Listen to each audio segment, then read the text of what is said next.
జిల్లా వేంపల్లిలో పట్టణంలోని సాయినగర్లో నూతనంగా నిర్మించిన శ్రీ దుర్గమ్మ ఆలయంలో పూజా కార్యక్రమాలు భక్తి శ్రద్ధలతో కొనసాగుతున్నాయి.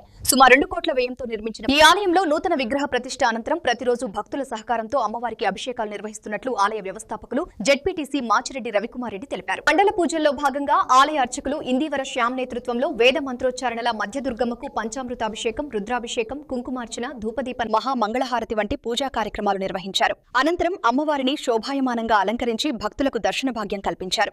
భక్తులు కూడా తమ వంతు సహకారంతో అభిషేకాలలో ఉభయదారులుగా పాల్గొంటూ భక్తిని చాటుకుంటున్నారు. చివరగా భక్తులకు తీర్థ ప్రసాదాలు పంపిణీ చేశారు.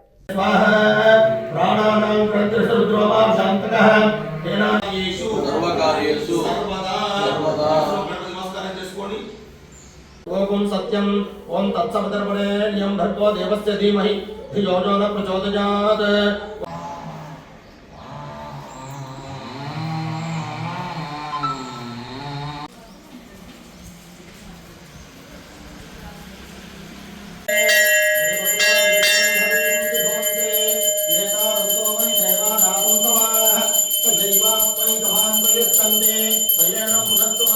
పురోత్తారానాయకం శేఖరం స్మితముఖిం మాపీన వక్షోరుహం పాణిభ్యామలిపూర్ణ రక్తచషుకం రక్తోత్పలా